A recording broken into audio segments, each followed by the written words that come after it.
할렐루야. 오늘 저희들 갈라디아서 5장 19절에서 23절 말씀을 가지고 갈라디아서 강의 22번째 시간 육체의 일대 성령의 열매라는 제목으로 오늘 주일 예배 말씀을 나누도록 하겠습니다. 우리가 성령을 따라 이제 행해야 하는 것이 그리스도인들의 삶을 만들어가는 아주 중요한 모습이라는 것을 바울은 갈라디아에서 가르치고 있습니다. 자유해야 된다. 그 자유함에 성령님의 도우심이 꼭 필요하다. 그래서 성령을 따라 행하는 성도의 삶을 모든 이들이 소망하고 바라야 된다. 그런데 우리 안에 남아있는 죄성이 성령과 맞서고 있다.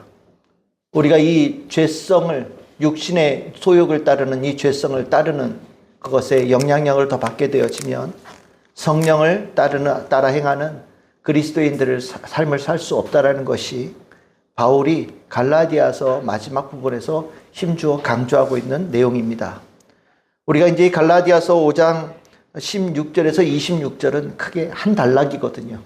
그것을 우리가 지난주에 첫 번째 부분으로 이제 16절에서 18절까지 나눴고, 오늘은 그 2부 19절에서 23절까지 내용을 나누고, 다음 주에는 마지막 세 번째 부분으로 나누려고 합니다. 오늘 우리가 읽은 본문은 아주 유명한 본문이죠. 아마 갈라디아서 내용 중에서 일반적으로 가장 널리 알려져 있는 본문일 겁니다. 육체의 일과 또 성령의 열매, 이 대조되어지는 이 비교는 너무나도 이렇게 도드라져 보이잖아요. 그러다 보니까 이 성령의 삶에 대해서 우리가 언급할 때 아주 즐겨하고 또 사랑하는 본문입니다. 이 본문을 통해서 사도 바울이 하고자 하는 이야기는 아주 명확합니다. 육신의 소욕을 따르는 삶과 성령을 따르는 삶은 완전히 다르다는 거예요. 비슷하지도 않아요. 완전히 달라요. 완전히 다르다는 걸 얘기하면서 우리가 어떠한 삶을 살아가는 것이 그리스도인다운 삶인가에 대해서 이 갈라디아서 5장 19절에서 23절에 우리에게 전해줍니다. 그래서 오늘 말씀은 여러분들이 이렇게 알고 있는 말씀이고 여러 차례 들었던 말씀이기에 좀 쉽게 받아들이면서 우리가 내 안에 주님께서 원하시는 삶이 얼만큼 있는지, 또 내 안에 아직도 남아있는 죄성에 의해서 영향받고 있는 삶의 영역은 무엇인지를 돌아보는 시간이 되었으면 좋겠습니다. 오늘 첫 번째로 이제 먼저 바울이 얘기하는 것은 육체의 소욕에 이끌리는 삶이 어떤 모습인가를 얘기를 합니다. 19절에서 21절까지 나오는데 바울은 이렇게 얘기를 해요. 육체의 일은 분명하다라고 얘기를 해요. 육체를 따르는 삶의 모습은 그게 뭐지? 그게 어떻게 생겼을까? 궁금해할 필요도 없는 거예요. 굉장히 명확하다. 육체를 따르는 자의 삶의 모습은 아주 또렷하게 분명하게 구분되어진다라는 것이 바울이 앞에서 얘기해주고 있는 거예요. 그러니까 여러분들이 우리가 말씀을 읽으면서 모른 척하는 경우는 있거든요. 알면서도 모르는 척하는 경우가 있어요. 하나님의 뜻이 뭐지? 우리에게 습관적으로 물어보는 경우 있죠. 모릅니까? 알죠. 우리 알아요. 그런데 그냥 약간 모르는 척 하는 거예요. 하나님께서 원치 않는 일 모릅니까? 우리 어느 정도 알아요. 그런데 모르는 척 하는 경우들이 있어요. 아마 갈라디아 교인들도 성령을 따르는 삶이 도대체 어떤 거예요? 육신을 의지해서 살아가는 게 어떤 거예요? 모르는 척 아마 얘기한 부분들도 있을 것 같아요. 그러다 보니까 바울이 도장을 콱 찍는 거예요. 달라? 너희들 분명히 다 알고 있어. 어떻게 몰라? 이러면서 앞에 분명히 얘기해주고 있는 겁니다. 그러니까 우리는 이 모습이 옳지 않는 아주 분명한 기준이라는 걸 아셔야 돼요. 이 이제 육신을 따르는 삶을 쭉 언급을 하면서 이것을 몇 가지 영역으로 나눠요. 첫 번째는 성적인 영역이고요. 두 번째는 종교적인 영역이고, 세 번째는 사회적인 영역이고, 네 번째는 개인적인 영역이에요. 이 네 영역에서 육신을 따르는 모습들이 이런 모습으로 나타난다라고 얘기합니다. 첫 번째 범주가 뭐냐? 5장 19절에 이제 성적인 범주예요. 육신의 소욕을 따를 때 제일 먼저 반응하는 것이 이제 육신이 살아있다는 증거죠. 이제 육체의 성적인 욕구에 아주 즉각적으로 반응합니다. 거기에 대해서 얘기하는 게 음행, 더러운 것, 호색이라고 얘기를 해요. 음행이 뭐냐? 음행은요, 결혼한 사람이 간음하는 걸 얘기하는 겁니다. 우리나라 말로 하면 간통죄가 되는 거죠. 이 간통죄 없애버리려고 그렇게 이제 정말 노력을 어떤 분들은 했었는데, 간통이 왜 죄냐? 뭐 이렇게 얘기하는 분들 계시더라고요. 간통 죄죠. 분명한 죄입니다. 왜냐고요? 약속했잖아요. 우리 결혼할 때 서약하잖아요. 죽을 때까지 같이 살겠다고 서약하잖아요. 다 하시죠? 다 하셨죠? 맞아요. 서약해요. 우리가 인간을 살면서 정말 개인적으로 생각해 보세요. 누구랑 내가 서약하는 경우가 있습니까?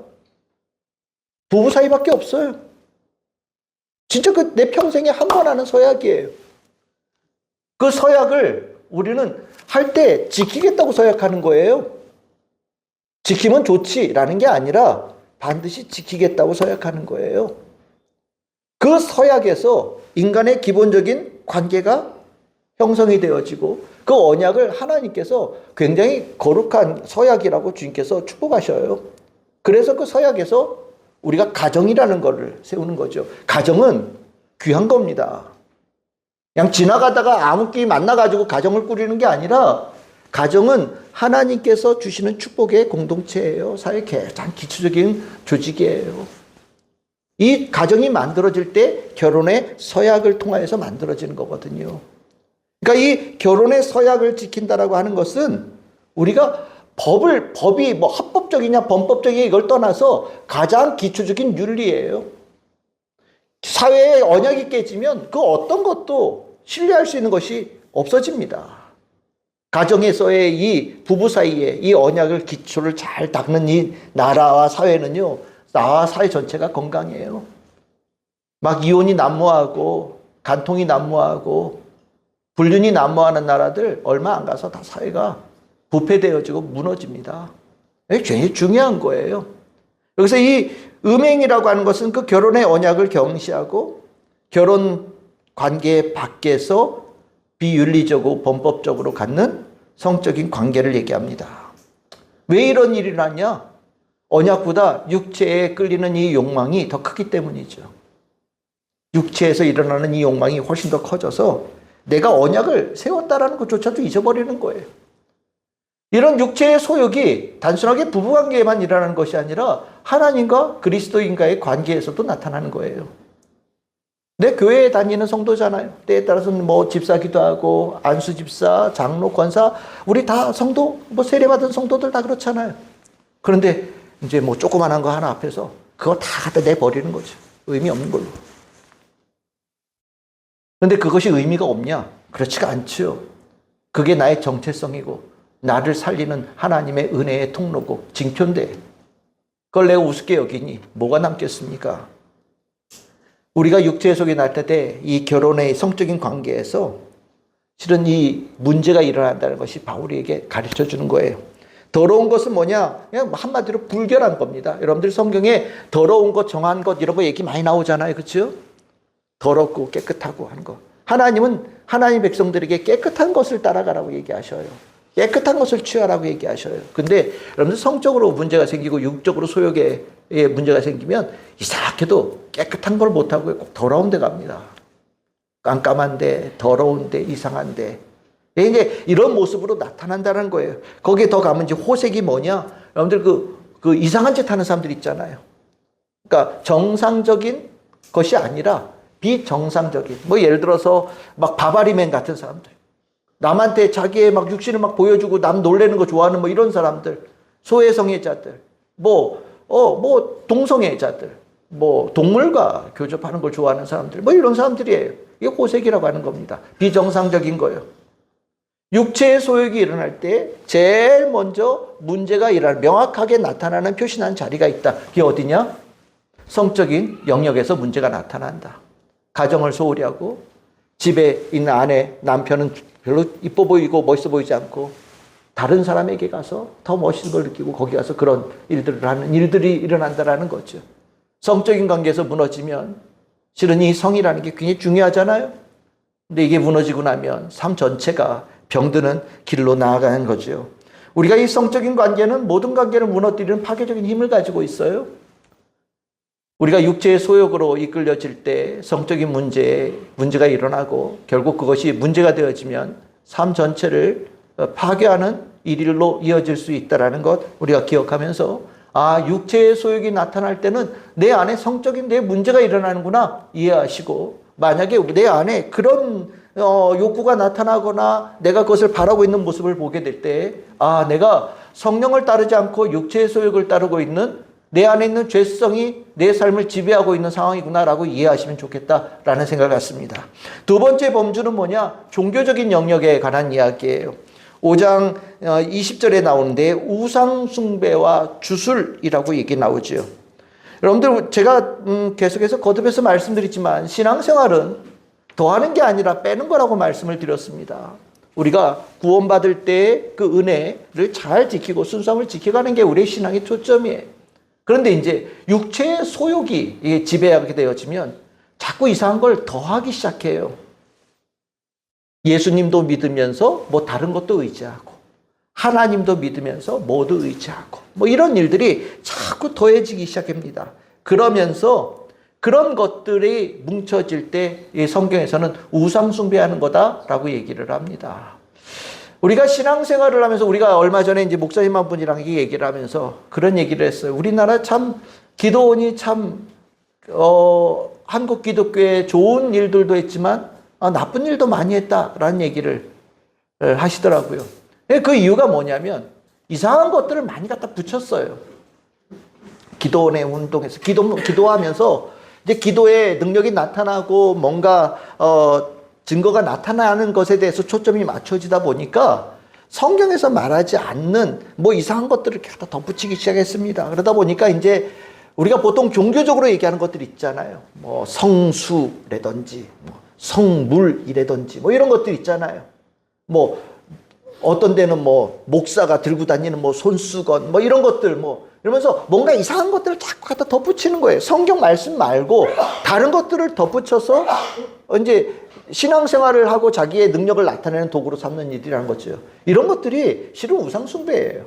왜 이런 일이 나느냐? 육체의 소욕이 강하게 일어나기 때문이에요.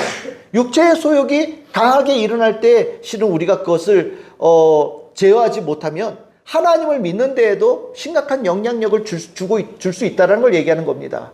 주술은 뭐냐면 주술은 이렇게 약간 뭐라고 표현해? 비법? 속이는 거? 이런 거 있잖아요. 나만 알고 있는 비법. 비법이 어디 있어요? 만민이 구원받을 수 있는 길을 완전히 열어놓은 것이 성경 안에 있잖아요. 예수 그리스도의 이름 말고는 구원받을 길이 없어요. 예수 그리스도의 이름을 믿고 성령의 역사하신 가운데 주의 은혜가 나타나는 것이 하나님께서 모든 이들에게 열어주신 하나님의 통로거든요. 근데 그것 말고 나만이 알고 있는 비법, 나만이 할 수 있는 것, 얘기하는 것 다 주술이에요. 그래서 교주들이 늘 그 짓 하죠. 나만 할 수 있다. 나는 특별하다. 나는 대단하다. 다 육체의 소욕에 물들어져서 종교 하나님을 믿는데도 영향을 주는 것들이에요. 뭘 먹으면 낫는다. 뭘 먹으면 좋아진다. 이런 얘기들 하는 것도 다 이상한 거예요. 전에는 금식을 하는데 금식하는 목표가 뭡니까? 간절함으로 하나님 앞에 내 기도하는 거예요. 그렇죠? 근데 이게 변질이 되면 어떻게 되는지 아십니까? 장 청소하려고 금식해요. 장 청소하려고. 속에 있는 독소를 빼낸대요. 금식의 목표가 변질되어지는 거예요. 이런 일들이 다른 것 아니에요. 육체의 소욕이 내 안에 영향력을 줄 때 일어나는 것들이에요. 여러분들 신앙생활 하시면서 육체의 소욕이 일어날 때는 하나님 말씀 말고 다른 데에 자꾸 눈이 들어가게 되거든요. 하나님 말씀 말고 다른 데에 관심을 더 기울이게 되어져요. 우리 전에 봤듯이 이빨이 금이빨로 바뀌어지는 이런 것들 있잖아요. 그거는 만약에 그런 일이 일어난다고 해도 그건 부차적인 거거든요. 예수 그리스도에 비하면 그게 금덩어리가 뭐 중요합니까? 근데 우리가 그렇게 육체의 소욕이 이끌 때 종교적인 생활이 변질되어질 수 있고 이렇게 나타난다는 거 바울이 얘기하고 있어요. 우리가 이 부분이 우리에게 있는지 명확하게 봐야 되겠습니다. 세 번째로 바울이 얘기하는 영역은 뭐냐? 사회적인 영역이에요. 이 사회적인 영역을 바울은 여러 가지로 얘기를 했는데 총 8개를 얘기를 했습니다. 20절과 21절에 걸쳐서 나오는데 원수 맺는 것, 분쟁, 시기, 분냄, 당짓는 것, 분열함, 이단, 투기입니다. 여기에 이걸 하나로 묶으면 어떤 느낌이 나십니까? 싸우는 거예요. 뭔가 안에서 불편한 마음들이 올라오고 이 불편한 마음을 가지고 있을 때도 있고 표현되어질 수도 있는 거죠. 그것이 말로 표현되어질 수도 있고 행동으로 표현되어질 수도 있고 혼자 하는 경우도 있고 여럿이 하는 경우들도 있고 여러 가지의 것들을 바울이 다양하게 표현하고 있어요. 저는 이거 볼 때마다 뭐가 생각나냐면 싸움닭 생각나요. 싸움닭. 닭이 순해 보이죠? 근데 닭 싸움 잘하는 애들은 전혀 순하지 않습니다. 그 싸움닭이 얼마나 독하면 닭은 못 날잖아요. 못 나는데도 살아남은 게 닭이에요. 싸움 잘하는 겁니다. 조그만해 보여서 그렇지 닭이 험한 동물이거든요. 싸움닭은 간단해요. 옆에 누가 오기만 하면 싸우려고 그러는 거예요. 누가 싸울 대상 없나. 내가 싸움 잘하는 걸 보여줘야 되는데 라는 생각으로 있는 거죠. 이게 육체의 소욕이 일어날 때 나의 강함을 드러내는 거예요. 내가 얼마나 말을 독하게 할 수 있는지, 내가 얼마나 말을 세게 할 수 있는지, 내가 얼마나 강하게 주먹을 휘두를 수 있는지, 내가 얼마나 많은 영향력을 끼쳐서 수많은 사람들을 끌고 갈 수 있는지를 보여주고자 하는 욕망들이 막 올라와요. 육체의 소욕에서 일어나는 사회관계예요. 제가 그 영암에 있는 신북교회 주중에 갔다 왔잖아요. 그 목사님이 부임하셔서 성도들에게 3가지를 요구했대요. 첫 번째는 이단과 교제를 하지 마세요 라고 얘기했대요. 두 번째는 성도들 간에 돈 거래하지 마세요 라고 부탁했대요. 그 세 번째는 뭘 부탁했느냐? 성도들끼리 싸우지 마세요 부탁했대요. 맞는 얘기예요. 성도들끼리 싸워요. 왜? 육의 소욕이 살아있으면. 못 싸워서 안 달라는 사람들이 얼마나 많은지요. 특히나 우리나라 사람들은 이 전투민족이잖아요. 올림픽 나가서 보면 칼도 잘 쓰고 활도 잘 쓰고 총도 잘 쏘고 유도, 격투기 이런 거 참 잘하잖아요. 우리 막 싸우려고 그래요. 누구 싸울 대상이 없나? 내가 이길 대상이 없나? 막 쳐다보거든요. 멋있냐고요? 하나도 안 멋있어요. 육체의 소욕이 삶의 관계에 이렇게 사회적인 관계에 문제를 일으키는 거예요. 육체가 살아있을 때 싸우려고 합니다. 싸우려고 하면 내가 누굴 싸우려고 한다? 내가 뭔가 안에 육체의 소욕이 내가 지금 강하구나. 뭔가 문제가 있는 거구나 라고 인식을 해야 됩니다. 4번째 범주는 뭐냐? 개인적인 영역의 일이에요. 5장 21절에 나오죠. 술 취함과 방탕함이라고 나옵니다. 술 취한다라는 거. 술 취한다라는 게 뭐냐? 요즘으로 말하면 이렇게 말씀드릴 수 있을 것 같아요. 중독입니다. 중독. 중독되어지는 것. 술 취함이라고 하는 것은 실은 우리 요즘에 들어서는 술 취한 거는 중독되어지는 것에 제일 아래급에 들어가는 사회가 되어졌어요. 줄보다 센 게 너무 많이 생겨가지고 술 취하는 거는 이제 아무것도 아닌 사회가 되어져 버렸어요. 그러다 보니까 TV에서 술 먹는 모습이 너무 많이 나오잖아요. 그렇죠? 얘 대놓고 술을 먹으면서 방송을 해요. 나는 참 그래 할 리 없나? 술을 먹으면서 얼굴 빨개져 가면서 방송을 한다라는 그 생각 자체가 뭔가 이상하지 않아요? 아니 제정신으로 방송해야지 미친 척하면서 술 취한 모습으로 방송을 합니까? 물론 그게 개인 방송이라고 얘기를 하지만 요즘에 술 취한 거를 막 미화해요. 술을 잘 먹으면 멋있는 것 같고 아름다운 것 같고 에이 그런 소리 하지 마십시오. 술에 취한 사람들 우리는 옛날부터 뭐라고 불렀습니까? 강아지라고 불렀어요. 강아지예요. 정신줄 놓거든요. 내가 그것을 통제할 수 있느냐? 그렇지 않아요. 취한다라는 게 뭡니까? 제정신 안 갖는다라는 거거든요. 우리가 이 중독이라고 하는 것들이 예전에는 술 취함으로 얘기를 하지만 요즘은 중독 많잖아요. 마약에 관한 부분들도 있고요. 때에 따라서는 요즘에 애들은 그 게임에도 중독이 되어져 있죠. 어떤 데 몰입하고 어떤 데 빠져드는 거 쉽게 하는 사람들이 굉장히 많아요. 요즘에는 실은 이 중독이 많은 사람들의 삶에 심각한 영향력을 주고 있는 사회예요. 중독의 사회입니다. 중독되어지는 거 정상 아니에요. 분명하게 말씀드리겠습니다. 중독은 정상이 아니에요. 무엇에 중독이 되어지든, 내가 중독되어지는 성향이 강하다라고 되어진다면 한 가지에만 중독되는 게 아니라 여러 가지에 중독되어질 가능성이 열려있는 사람이에요. 그럼 중독이 왜 문제가 되느냐? 그것에 내가 지배받는 자가 되어지는 거예요. 그것 없으면 못 사는 사람이 되어지니까 그것에 노예가 되어지는 거예요. 술 취함에 술에 중독이 되어지면 술 없으면 못 살아요. 술을 찾아서 아마 땅끝까지도 갈걸요. 마약에 중독되어진 사람들, 마약을 먹기 위해서 모든 재산 다 겁니다. 우리 뭐 간단하게 여러 가지 우리가 중독되어져 사는 것들이 있잖아요. 이 중독되어짐이 삶에 어떤 영향을 주느냐? 방탕하게 만든다라고 얘기를 합니다. 그 방탕함이 뭐냐면 자유함을 잃어버리는 거예요. 삶을 깨트리는 겁니다. 방탕한다는 것은 막 상실되어져서, 자기 일을 상실되어져서 자기가 무엇을 하고 있는지조차도 제대로 모르는 상태가 되어진다는 거예요. 방탕한 거는 건강한 삶을 얘기하는 것이 아니죠. 정반대의 삶을 얘기하는 겁니다. 중독이 건강하지 못한 삶을 만든다는 걸 얘기하는 거예요. 결국 개인적으로 죄의 소유기 날 때 우리 안에 중독이 일어나요. 중독은 혼자 하는 거거든.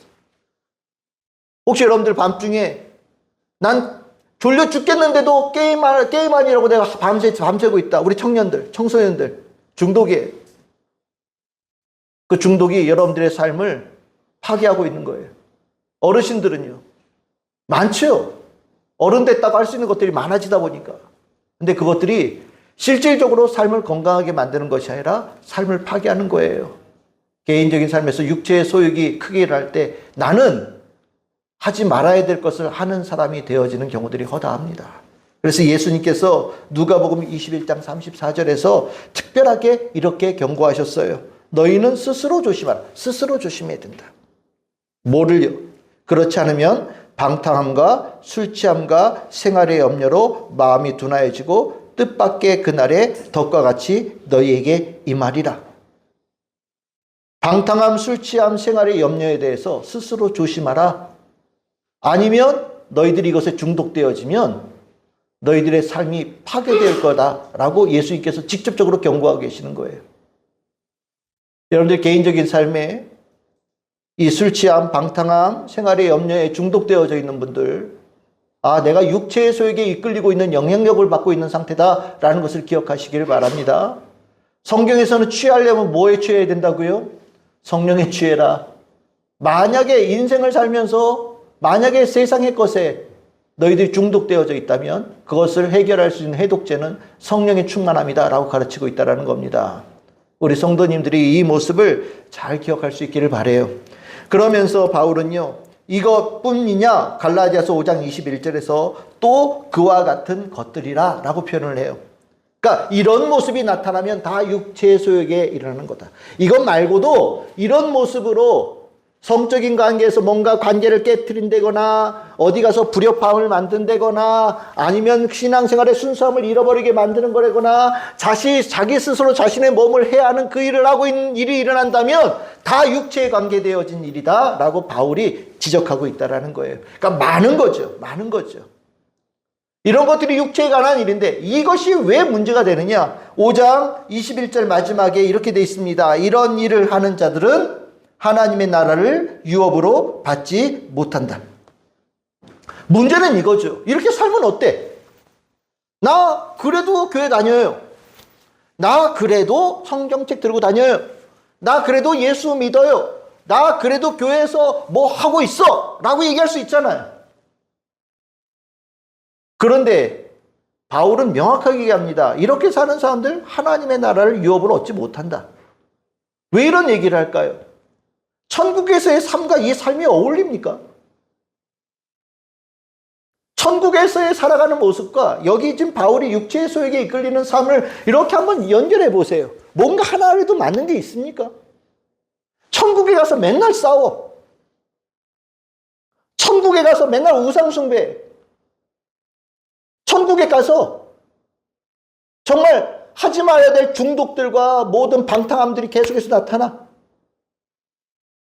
천국에서 하나님과의 언약을 지키는 데 전혀 관심이 없어. 어울립니까? 어울리지 않죠.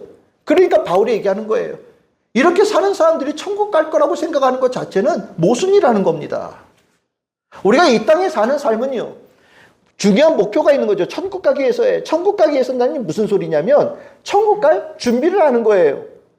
천국에서 하나님과 함께 살 수 있는 자의 삶을 준비하는 겁니다. 이 땅에 우리의 순례의 길은 그것에 중요한 가치가 있어요.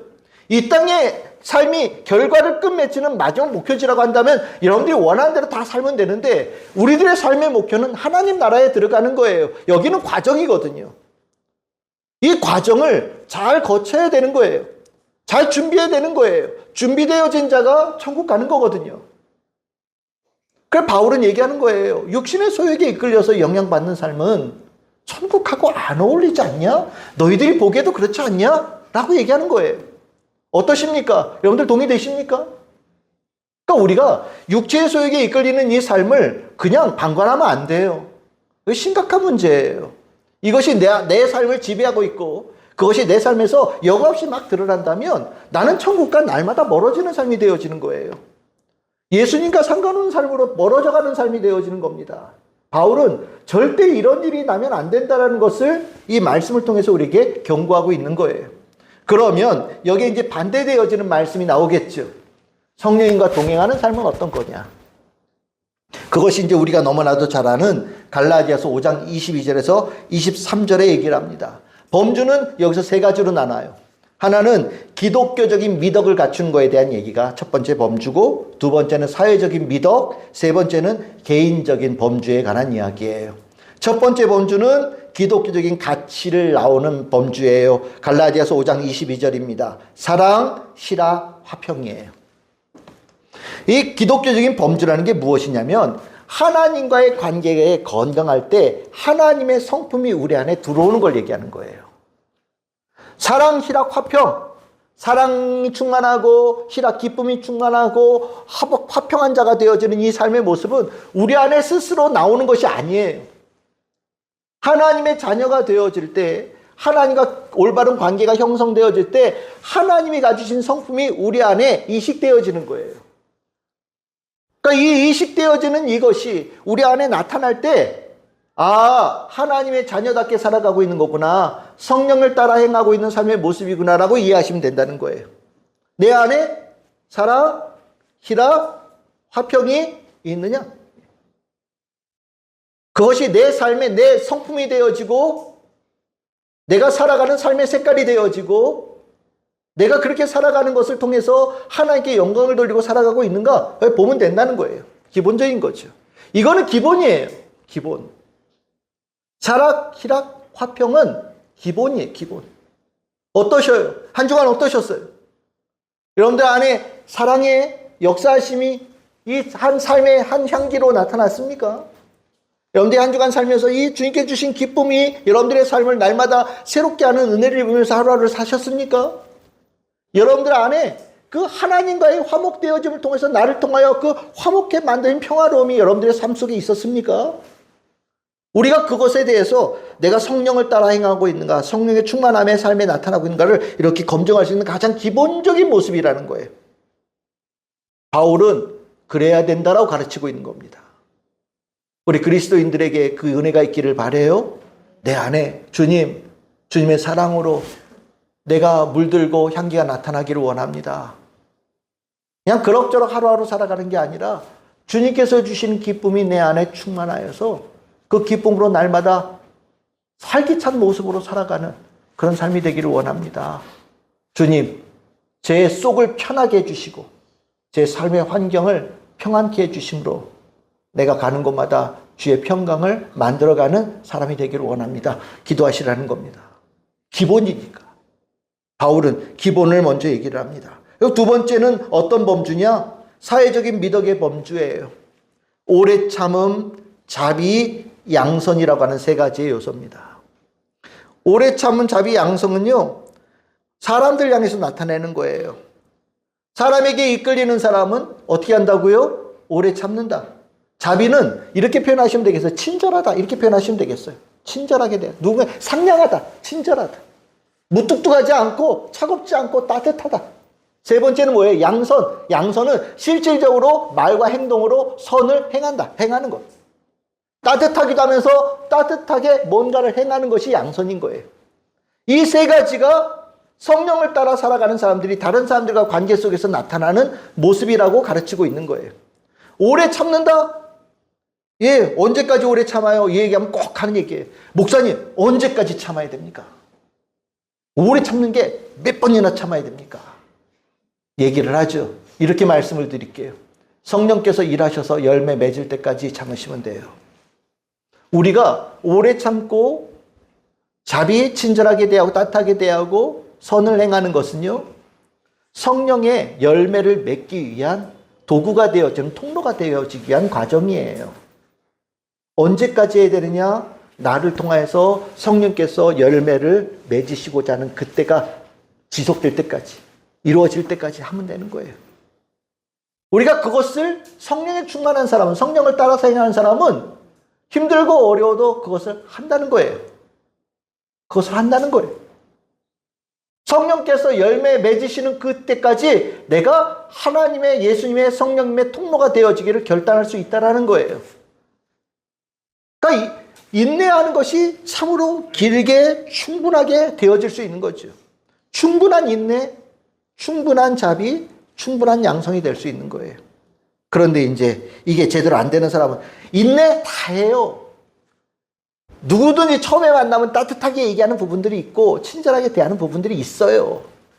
처음에는 누구든지 착한 것처럼 보이려고 해요. 문제는 오래 하지 못한다는 거고 충분하게 못한다는 거죠. 성령에 충만하지 못하면 그 따뜻함이 좀 있다가 완전히 차가움으로 변하고, 선한 일을 했던 것이 얼마 지나면 변질되어져서 본질이 나타나고 뭐 이렇게 되어지는 거예요. 성령님은 우리가 잠시 하는 것을 하는 게 아니에요. 충분히 할 수 있게끔, 성령께서 열매를 맺을 수 있을 만큼 충분히 우리가 할 수 있게끔 성령을 따라 살아가는 사람은 그런 삶을 산다라는 거죠. 여러분들 어떻게 여러분들의 삶에서 성령께서 충분하게 열매를 맺을 수 있는 그 시간을 여러분들 동행하고 계십니까? 나를 통하여서 성령께서 일하심을 알고 계신다면 아마 여러분들은 기쁨으로 그 과정을, 내 삶의 시간과 자리를 주님께 내어드릴 거예요. 그것을 통해서 하나님께서는 여러분들의 주변의 관계를 통하여서 하나님의 영광을 나타내는 일들을 하실 겁니다. 사도 바울은 우리가 그렇게 살아야 된다고 가르치고 있어요. 세 번째 이제 범주는 개인적인 범주예요. 22절과 23절에 나오죠. 충성, 온유, 절제. 이게 개인적인 거예요. 아까 술 취함과 방탕함이 육신에 관한 개인적인 범주였다면 이거는 정반대의 모습의 성령을 따라 행하는 사람에게 나타나는 개인적인 범주의 일이라고 생각하시면 돼요. 충성은요, 여러분들 뭐 충성은 신실함이죠. 신실함. 하나님에 대해서 신실한 거예요. 하나님께 대하여서 맡기신 사명을 끝까지 수행하는 그 신실함을 충성이라고 얘기를 해요. 그래서 이 성령을 따라서 행하는 사람은 분명하게 한 가지 확실하게 나타나는 게 뭐냐면 주님께서 그에게 맡긴 사명을, 소명을 끝까지 잘 감당합니다. 그래서 우리 이제 직분자 줄 때 고린도전서 4장 2절 그리고 요한계시록 2장 17절 보시면 맡은 자들에게 구할 것은 충성이다. 이런 이제 말씀도 우리 축복의 말씀으로 전하고 죽도록 충성하라. 생명의 멸관을 준다라고 이제 하나님의 말씀을 함께 전하여 축복하잖아요. 충성이 바로 이 그리스도인으로서 성령에 동행하는 자에게 내 안에 기본적으로 개인적인 범주에서 나타나는 아주 중요한 징표예요. 이거는 주님과 나의 개인적인 관계예요. 어떤 다른 것에서 영향받는 게 아니에요. 뭐 제가 저래서, 요즘은 뭐 어때서, 이거는 주변의 환경을 받는 거잖아요. 이건 개인적인 범주라니까요. 하나님과 나의 1대1의 관계예요. 하나님께 나에게 직접 사명을 주셨고 나는 하나님께 대하여 그 사명을 지키는 거예요. 이게 충성이에요. 성령을 따라 행하는 자는 이 충성의 모습이 남달라요. 여러분, 그 두 번째는 뭡니까? 온유죠. 온유가 뭐라고 그랬습니까? 온유는 모세를 생각하시면 돼요. 모세를. 모세는 가장 온유한 사람이다. 뭐래서요? 하나님께서 말씀하실 때 있는 그대로 받아들이는 거예요. 수용이에요. 수용. 내 생각이 있어요. 내 계획도 있어요.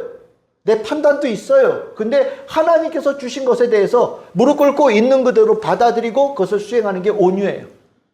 하나님 앞에서 고집 피우지 않는 것. 하나님의 뜻 앞에서 모든 것을 그대로 받아들이고 그대로 행하는 것이 온유예요. 1대1의 관계죠. 하나님과 나 사이의 관계예요. 온유해야 돼. 말씀에 순종해야지 라고 가르친다고 이게 됩니까? 안 돼요. 안 돼요.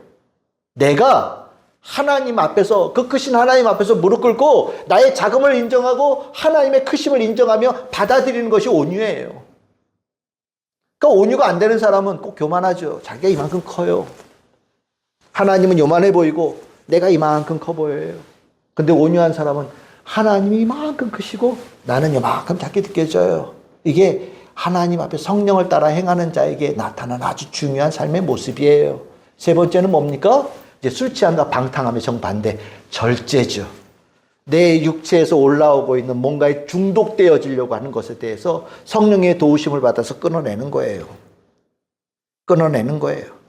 여러분들이 우리가 표현하는 거 있잖아요. 뭐 이게 죄송해요, 이런 표현해서 나올 때 나오고 들어갈 때 들어가고 있어야 될 거 있고 없어야 될 거 없는 거 있잖아요. 성령의 절제가 그런 거예요. 우린 절제 생각하면 안 하는 것만 생각하는데 그렇지 않아요. 해야 될 걸 하는 거예요. 있어야 될 것이 있는 거예요. 필요 없는 것을 빼는 거예요. 옳지 않은 것을 제거하는 거예요. 이게 절제입니다. 그래서 규모가 있게 되어지는 거예요. 아름다운 거죠. 규모가 있다는 건 아름다운 겁니다. 질서가 잡히는 거예요. 방탕한 사람들은 질서가 없어요. 무질서예요. 뭔가 삶에 올바른 구석이 잘 안 보여요. 근데 성령께서 이끌어 가시는 사람들은요, 절제가 되어져서 삶이 아름다운 거예요. 그래서 종교개혁에 영향을 받은 북유럽의 국가들은 다 이 부분을 굉장히 중요한 덕목으로 가르칩니다. 절제하고 성실한 거, 규모 있게 사는 거. 그래서 우리가 얘기하잖아요. 영국 가면은 음식이 맛이 없고 북유럽 가면 음식이 맛이 없다. 왜요? 먹는 것도 절제하니까. 먹는 것도 절제하니까. 근데 절제 없는 나라는 상다리가 휘어지게 막 차려놓고 막 먹죠. 그럼 잘 생각해 보세요. 그 상다리는 너무 멋있는 상인데 반대로 얘기하면 굶어 죽는 사람들이 허다한 거예요. 나눠서 먹으면 다 같이 먹을 수 있는 거를 혼자서 자기가 권력 가졌다고 다 먹는 거거든요. 절제가 안 되는 거죠. 옳지 않은 거예요. 기독교의 가치는 절제에 있어요. 절제가 되어질 때 하나님과 나 사이의 관계가 명확한 거예요. 바울은 이러한 모습을 가르쳐 주면서 어떠냐라고 물어요. 그러면서 5장 23절에 이렇게 표현하죠. 이 같은 것을 금지할 법이 없다라고 얘기를 합니다. 이게 무슨 소리냐? 어디에 갖다 놔도 누구한테 물어봐도 이러한 삶이 옳으냐 틀리냐?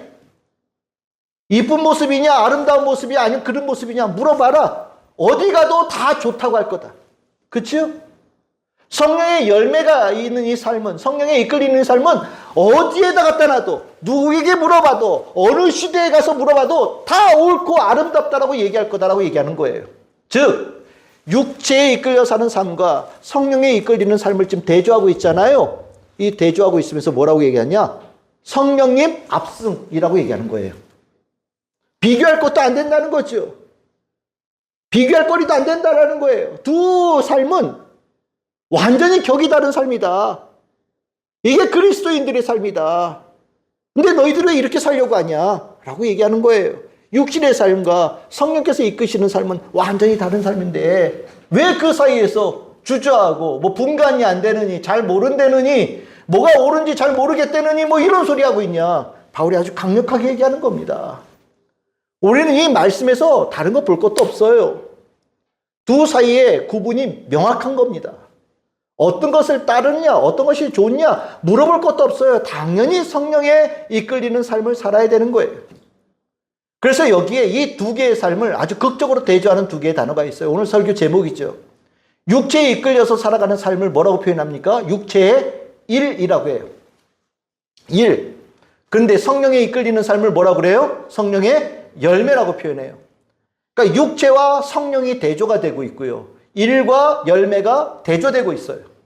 일이 뭡니까? 내가 막 해보려고 하는 거예요. 내가 하는 거예요. 내가 하는 거예요. 내가 그걸 만들고 내가 뭘 이루고 내가 뭘 행하고 내가 막 하겠다는 거예요. 근데 내가 뭘 하면은 결과가 어때요? 싸우고 우상 숭배하고 뭐 성적으로 내가 하고 싶은 거 막 하고 술 취하고 방탕한 게 자기가 육신의 힘이 강할수록 그쪽으로 간다는 거예요. 그런데 성령께서 이끄시는 삶은 어떻게 된다고요? 열매가 있다. 근데 이 열매를 누가 맺어요? 성령께서 맺혀주신. 성령에 이끌리는 삶이 되어지면 이러한 삶을 성령께서 만들어주신다는 게 자연스러운 일이다라고 얘기하고 있는 거예요. 그래서 열매가 있는 삶이 되기를 원하냐, 일하는 삶이 되기를 원하느냐라고 묻고 있는 거예요. 여러분들 어떠십니까? 당연히 열매 있는 삶이죠. 이래봐야 오히려 악한 것을 만드는 그 일을 뭐 하려고 합니까? 성령을 따라서 열매 있는 삶을 살아가는 것이 당연한 선택이지 않겠습니까? 바울은 우리에게 그리스도인들의 삶은 이렇다고 가르치는 거예요. 모를 게 없죠. 우리는 명확하게 알아야 되는 거예요. 그리스도인들은 어떻게 살아야 됩니까? 물어볼 거 없어요. 명확해요. 성령을 따라 살면 돼요. 성령을 따라 살아가는 그 가운데 하나님의 축복의 역사가 있습니다. 저는 우리 참 즐거운 게 모든 성도들이 살면서 육신의 소욕이 올라올 때 눈치 좀 챙겼으면 좋겠어요. 이 안에 성령님이 계셔요. 요즘 애들 눈치 챙기란 얘기 하더라고요. 우리가 성령의 소욕으로 막 살려고 할 때 이 안에 누가 계셔요? 성령님이 계셔요. 어떤 눈으로 보시겠어요? 도끼 눈으로 쳐다보고 계시는 거예요. 그치요? 아, 요놈 봐라. 그런 생각 안 드시겠어요? 내 안에 성령께서 계신데 육체의 소욕을 막 따라갈 때 이 안에서 성령님이 째려보고 계시는 거예요. 그럼 눈치 챙겨야죠. 눈치 챙겨야 되는 거예요. 눈치 챙겨서 아, 성령님이 째려보고 계시네. 그거 돌아와야죠. 그거 돌아오는 게 복이에요. 우리 눈치 챙겨야 될 거 많아요. 막 살지 마십시다. 내 인생 내 것이라고 생각하고 살다가 그 인생 훅 갑니다.